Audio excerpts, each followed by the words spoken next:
Hi, welcome back to Christine's Corner. I'm Grandma Christine, and you know what Grandma Christine does? I read children's books to you. I have permission from the illustrator, the author, and the publisher. This first book I'm going to read to you because it's baseball season, and all those who love baseball to play or watch or be in it. Um, this person, the author, just a little bit about him, Richard Anderson. I went to college, the School of Human Services in Springfield College, and he was one of my professors, and he's also author of children's books. And this is one book that he wrote, and this is a true story. And the illustrator is by Gerald Purnell, and it's called A Home Run for Bunny. I'm not talking about a bunny rabbit. This is his nickname. It was Bunny. And yes, he's black. And at those times, 1934, and before and after, sadly, they didn't like blacks doing anything. And so this is a story like that, and a true story, sadly. So Home Run for Bunny is dedicated to Diane, the heart and soul of our team, by Richard Anderson. This is the story of a remarkable baseball team from Springfield, Massachusetts, and its star player, a boy named Bunny, who was the only African American on the team. The year was 1934. That takes you back. A time very, very different from today, like I was saying. Throughout much of the United States, and especially in the South, white children and black children went to separate schools. Many businesses, including hotels and restaurants, refused to serve black people. They even had to drink from different water fountains. I know this happened to other people, not just black, but there was the Irish came, and each one that came over, but the black people really suffered. In those days, no major league baseball teams had black players. It was not until 1947, that's a long time, that a talented second baseman named Jackie Robinson, remember Jackie Robinson, was signed by the Brooklyn Dodgers. Jackie became the first African American to play in the modern major leagues. People were fighting for equal rights off the field as well. In 1955, so it was still going on then, a courageous black woman named Rosa Parks was arrested for refusing to move to the back of a bus. The seats in the front were reserved for white people. Can you imagine you have to be separated by color? Used to be separated by male, female, and that no longer exists either. On August 28, 1963, so we're still moving on, it's still going on, more than 300,000 people, 300,000 people, think of that, marched with Dr. Martin Luther King Jr. I know you all know about him. If not, you can Google it. To the Lincoln Memorial in Washington, D.C.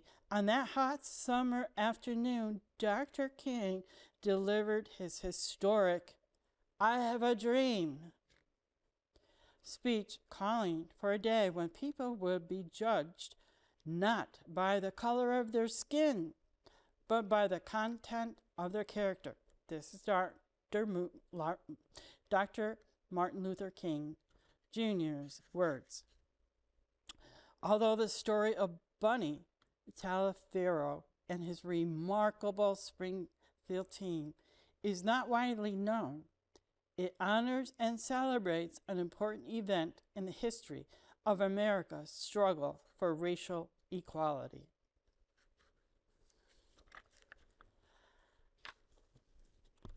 Here's the illustration of him, of Bunny running.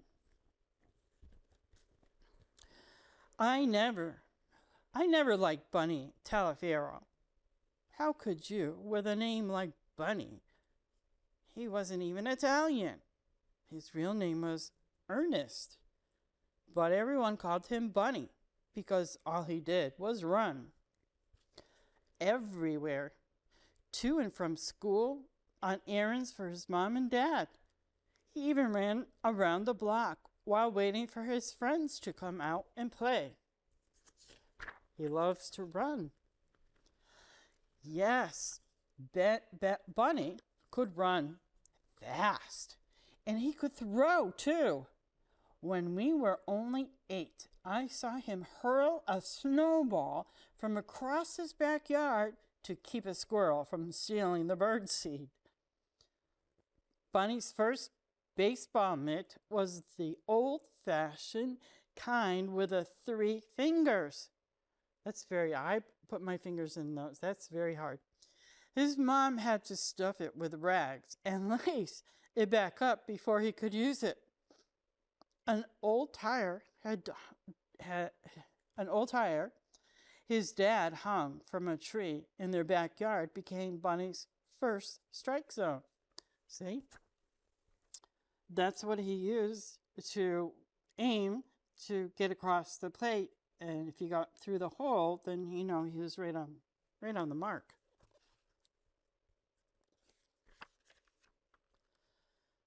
I was as good a pitcher as Bunny, but he was the one who made history. At Springfield Tech, he became the first freshman ever to earn varsity letters in football, basketball, and baseball. And Bunny didn't just letter. He was the star. Wow, not just baseball, but football and basketball. Wow.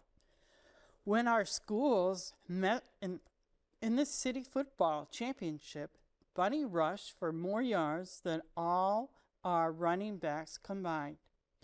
We'd never seen anyone who could run so fast. Even the newspapers started calling him Bunny. Bunny 21, Cathedral 7, read the headline. Bunny was the youngest player on his basketball squad, but that didn't stop him from scoring more points than anyone else on the team. He also led the league in steals. 4 of them came off me in one game. Can you imagine that? Not just one sport, but 3 sports? And he could run. I don't know. He should have ran for track too, huh? But baseball was Bunny's specialty. He loved baseball. Throwing strikes came as easy to him as hurling hard balls through that old tire in his backyard, the one I just showed you. As a freshman, he went undefeated and pitched a complete game every time he took the mound. When he wasn't pitching, Bunny played center field and batted over 400.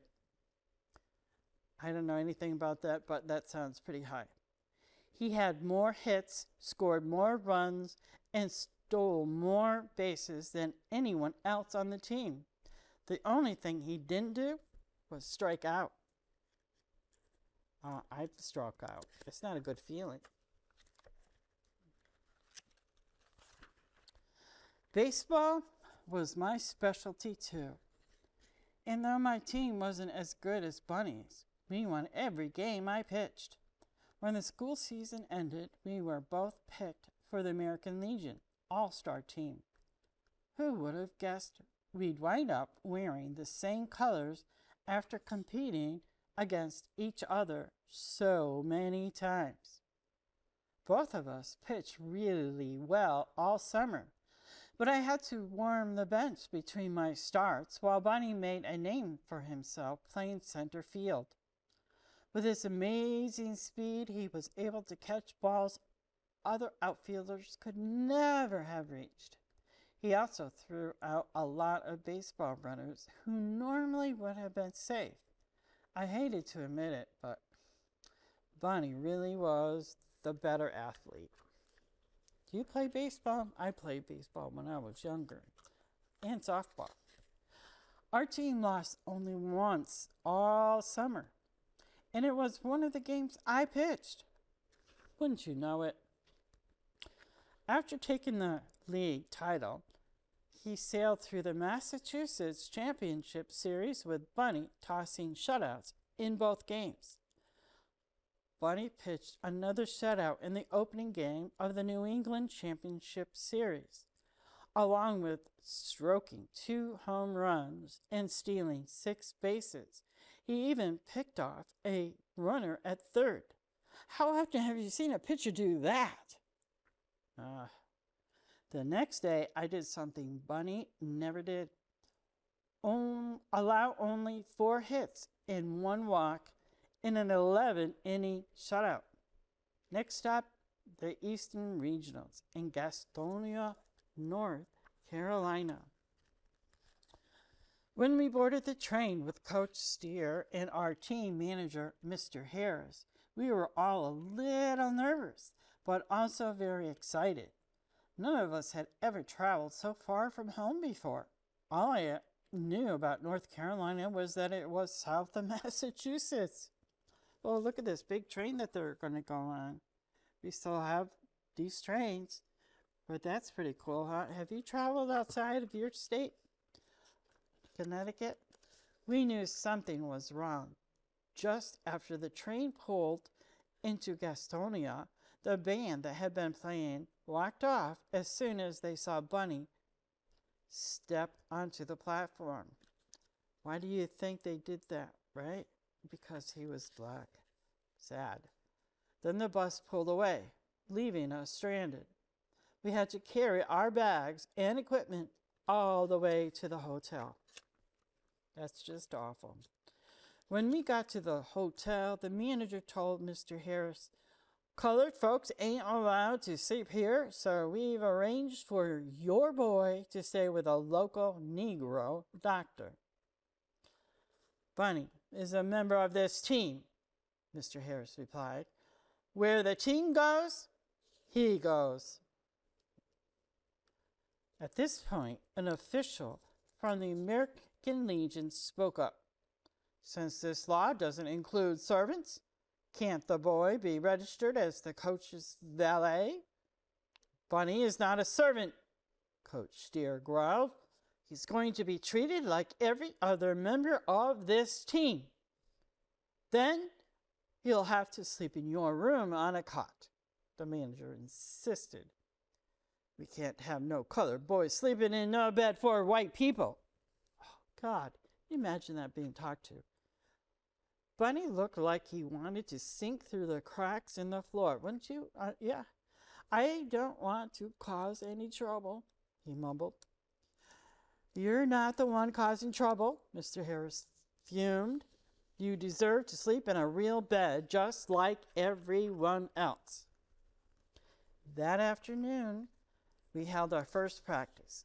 More than 2,000 people showed up to watch. That was a bigger crowd than we'd had at all our games back home put together. And were they mad? Steaming. "You boys done played your last game," one man shouted. Others threatened to tear the shirts off our backs if Bunny even stepped onto the field. This is what it was like then. One usher told me that the Ku Klux Klan, not good at all, was planning to kidnap us from the hotel, and our families would never hear from us again. Oh my God. Some of the boys were really scared. Yeah, I was too. Baseball wasn't worth getting killed over. At the same time, something deep inside me wanted to prove that we could beat any team in that tournament. Bunny was the first to make a move.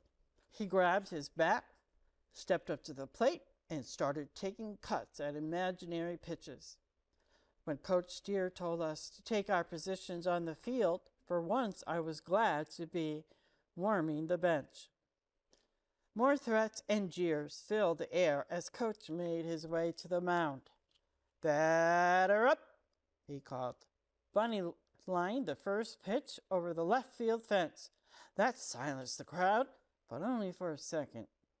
Coach Steer threw his second pitch, and Bunny ear-mailed that one out of the park too. "Special delivery to the people of Gastonia." The more noise the crowd made, the smoother Bunny swung. He hit 6 home runs on 6 pitches. That's when it started raining soda bottles, tin cans, and half-eaten hot dogs. See, what a mess. They call themselves human, nice. No, you don't. That was so long ago. I hope this still doesn't go on for anybody, no matter what you look like, the skin, what you do, how you act, what you wear. It's just terrible. More trouble greeted us when we got back to the hotel. That was enough, right? The teams from Maryland and Florida announced that they wouldn't play against us if Bunny was allowed on the field. We also found out that we couldn't go to the welcome banquet if Bunny was with the team. To make matters worse, the American Legion official didn't think the police would be able to protect us from the crowds. "Your boy is the only Negro player in the tournament," he told Mr. Harris. "What if he hits a batter with a pitch? What if he slides it onto somebody trying to steal a base? What if Bunny pitches a no-hitter?" Mr. Harris snapped back. "What if he scores the winning run?" That evening, Coach Steer called another team meeting. He gave it to us straight. "You have a decision to make. You can either play without Bunny, or you can pack your bags and go home.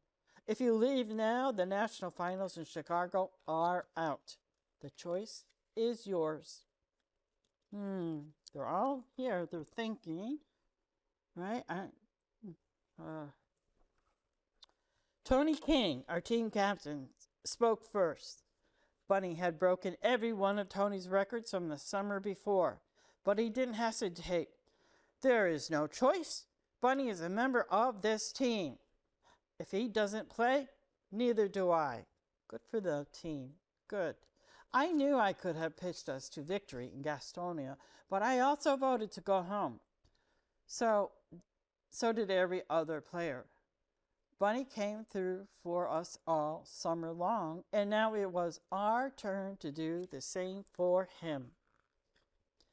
That night, we snuck out of the hotel and caught a train heading north.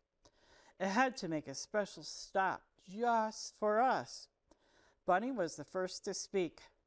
"I know you guys wanted that champion as bad as I did, but having teammates like you is more important than winning any ball game. You guys aren't just teammates. You're friends. The best friends anyone could ever have.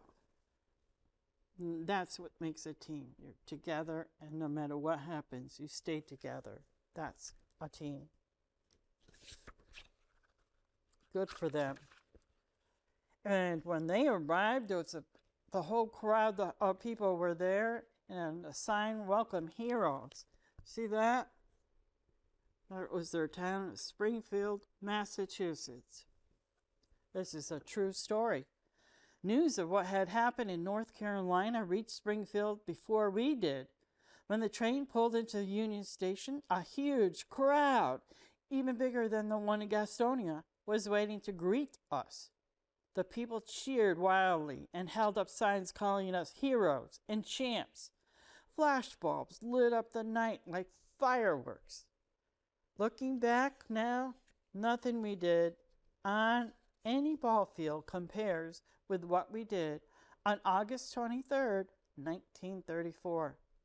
Long before anyone had ever heard of Jackie Robinson, a team of 15-year-old kids from Springfield, Massachusetts chose loyalty and respect over championships.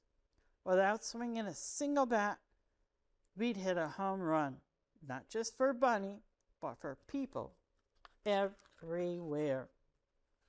Wow, what a great ending that was, right? Yeah, that was fantastic. It says here also, in each of his 4 years at Springfield Technical High School, Ernest Bunny Talaferro lettered in football, basketball, and baseball. Bunny was named All-City in football and team and his team won championship in 1934 and 1935. In baseball, he was undefeated as a pitcher and led his team in hitting home runs each and every year. Although offered several college scholarships, Bunny stayed in Springfield, where he played Triple-A baseball for a number of years. He married his high school sweetheart, and together they raised 6 children, 5 of whom graduated from college. Bunny died on November 19, 1967, his 50th birthday. Bunny Talaferro was not just a great athlete, he was a remarkable human being who inspired everyone around him. Today, a monument honoring Bunny, his teammates, and their historic response to racism stands beside the baseball field in Springfield's Forest Park. In 2010, the Springfield Post 21 American Legion team was revived after having been disbanded in 1935 to protest the national organization's tolerance of racial discrimination. At the opening day game on June 13th, Tony King and Danny Keys, the 2 surviving members of the 1934 team, threw the ceremonial first pitches. Before the game, Governor DeVal Patrick awarded championship rings to Tony, Danny, and Bunny's daughter, Linda Talaferro.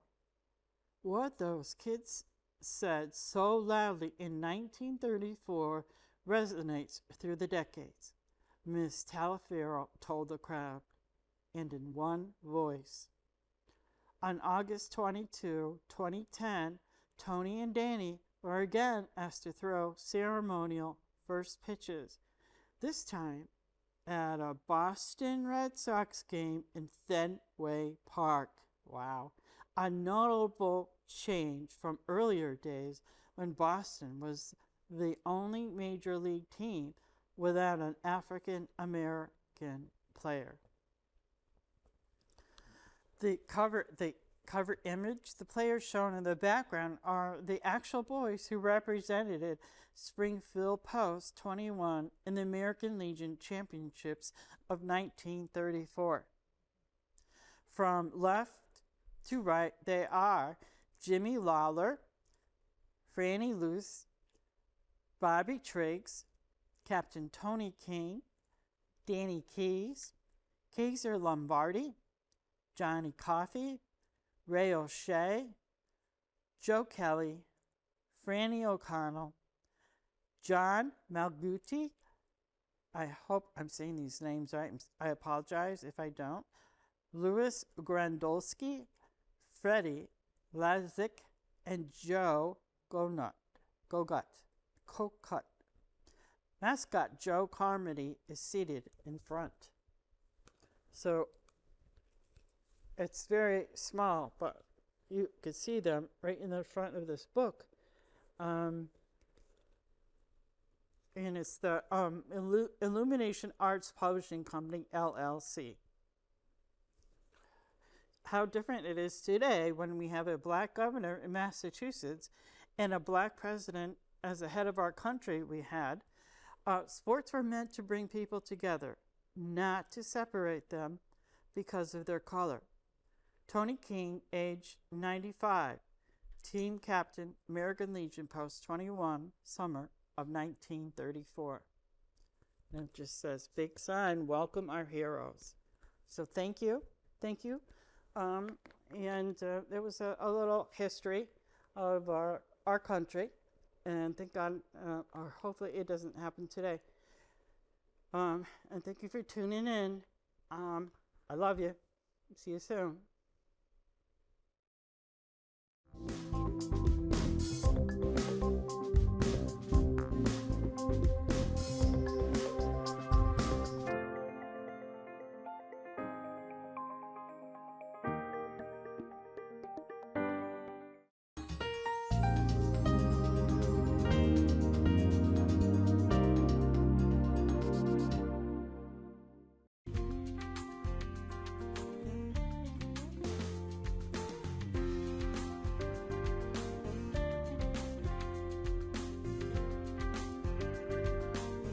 follow us on Instagram at nutmeg.tv.